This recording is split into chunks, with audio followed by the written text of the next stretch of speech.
Hello students, welcome to TDC classes. आज हम बात करेंगे डीडीए जेई की जो वैकेंसीज आई हैं सिविल, इलेक्ट्रिकल और मैकेनिकल में। अच्छी खासी वैकेंसीज हैं। 2022 के बाद अब वैकेंसीज आई हैं, ठीक ठाक सी वैकेंसी। तो आज हम बात करेंगे इसमें एग्जाम पैटर्न की, एग्जाम सिलेबस की, कट ऑफ की और सिलेक्शन प्रोसेस की। ठीक है, तो आगे बढ़ते हैं। इसमें हम बात करते हैं सिलेक्शन प्रोसेस की। जब हम इसमें बात करेंगे, जो सबसे पहला हमारे पास आता है कि सर एग्जाम पैटर्न कैसा हो, तो मैं एग्जाम पैटर्न के बारे में डिस्कस करूँ। यहाँ पे जो एग्जाम पैटर्न होता है, इसमें आपके पास non technical section plus technical section, दो तरह से क्वेश्चन पूछ जाते हैं। नॉन टेक्निकल में आपके 10-10 मार्क्स के जनरल अवेयरनेस, 10 नंबर का रीजनिंग, 10 नंबर का क्वांटिटेटिव एप्टीट्यूड, 10 नंबर की इंग्लिश पूछी जाती है। और जो आपका टेक्निकल पोर्शन होता है डिसिप्लिन वाइज, उसमें 80 क्वेश्चन पूछा जाते हैं, 80 नंबर के। टोटल आपका 120 क्वेश्चंस 120 मार्क्स के पूछे जाते हैं। 40 क्वेश्चन, मतलब जितने क्वेश्चन उतने नंबर के आपके रहते हैं। इसके बाद अगर हम बात करें सिलेबस की, तो सिलेबस में आपके पास, जैसे हमने बात की, नॉन टेक्निकल सिलेबस में आपके पास reasoning, quantitative aptitude, general awareness and English रहता है। इसके अलावा हम बात करते हैं जो टेक्निकल सिलेबस है, उसमें मैकेनिकल का अलग सिलेबस, इलेक्ट्रिकल और सिविल का अलग है। जनरली सिविल वालों का पेपर अलग आता है, मैकेनिकल इलेक्ट्रिकल का कंबाइंड सिलेबस आता है। इसमें इलेक्ट्रिकल और मैकेनिकल के 40-40 क्वेश्चन है, एकदम बेसिक्स क्वेश्चन रहते हैं। तो जैसे इलेक्ट्रिकल इंजीनियरिंग के सिलेबस की बात करूँ, तो जो मेन सिलेबस है वो मैंने यहाँ मेंशन किया हुआ है।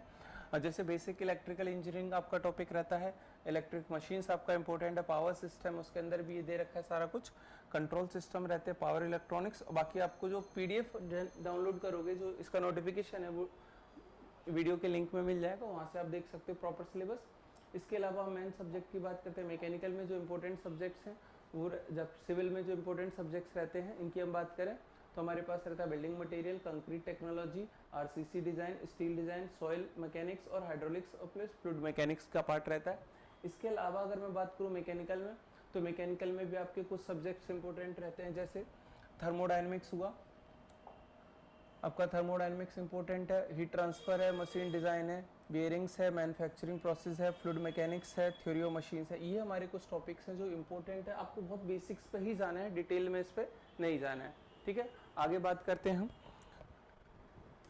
जो हमारा नेक्स्ट है, इसमें तीनों का सिलेबस हो गया। फिर हम बात करते हैं कट ऑफ की। काफ़ी बच्चों के मन में डाउट रहता है कि सर कट ऑफ क्या जाता है, तो कट ऑफ की बात करूँ, ये 2022 की कट ऑफ, जो ये वाली कट ऑफ मैं यहाँ दिखा रहा हूँ आपको, ये 2022 की कट ऑफ है। 22 की कट ऑफ में क्या था सर, बात करूँ सबसे पहले सिविल की, तो सिविल में जनरल की 91.6 गई थी, ईडब्ल्यूएस इकोनॉमिकली वीकर सेक्शन के लिए 87.014, एससी कैंडिडेट के लिए 81.154, एसटी के लिए 82 एंड ओबीसी के लिए गई थी 87। इसके अलावा जो पीडब्ल्यूडी कैंडिडेट है उनके लिए 70 और 50 के आसपास गई थी। मैकेनिकल और सिविल इलेक्ट्रिकल की बात करूँ, तो जनरल के लिए 79 गई थी, और ईडब्ल्यूएस के लिए 78 और एससी के लिए 71, 72 और ओबीसी के लिए 76। ये हमारा 2022 का कट ऑफ है। अगर मैं बात करूँ 2000 उससे पहले का जो एग्जाम हुआ था उसके कट ऑफ की बात करूँ, तो उसमें जो कट ऑफ था आपका, उसमें आपके पास सिविल की बात करूँगा तो सिविल में एससी के लिए 74 था, एसटी के लिए 79, ओबीसी के लिए 81, जनरल के लिए 87 कट ऑफ गया था। सिमिलरली जो आपके पास मैकेनिकल और इलेक्ट्रिकल का जो कंबाइंड कट ऑफ गया था वो 67 गया था एससी के लिए, 65 जाता है एसटी के लिए, एंड 75 जो गया था वो 75.67 ये जनरल के लिए। कट ऑफ लगभग उसी रेंज में रहेगी, थोड़ा बहुत वेरिएशन है, जैसे यहाँ 87 है और पीछे वाले हम बात करें 2022 के तो 91 के आसपास है ये कट ऑफ है। तो बहुत ज़्यादा अंतर नहीं है कट ऑफ का, इतना ही अंतर रहेगा। इसके अलावा अगर मैं बात करूं कि सर हमें क्या करना चाहिए, कैसे पढ़ना चाहिए, तो मैं एक नेक्स्ट वीडियो में छोटा सा वीडियो बनाऊंगा जिसमें डिटेल डिस्कशन होगा प्रिपरेशन स्ट्रेटेजी की। बाकी मैं एग्जाम का जो पैटर्न होता है उसके बारे में बता देता हूं आपको। जो एग्जाम पैटर्न होता है, जो सिलेक्शन प्रोसेस होता है, तो सिलेक्शन प्रोसेस में यहाँ पे 2 घंटे का पेपर होता है जिसमें 120 मार्क्स के 120 क्वेश्चन आते हैं। ये जैसे क्वालिफाई होगा आपका, तो इसके बाद सीधा ये पहला स्टेज है, और दूसरे स्टेज में डायरेक्टली डॉक्यूमेंट वेरिफिकेशन होता है। तो सिर्फ एक ही पेपर है जो आपको क्वालिफाई करना पड़ेगा। टाइम आपके पास कम है, इसके लिए आप प्रिपरेशन कर जाइए। बाकी चैनल को लाइक और सब्सक्राइब कर लीजिए।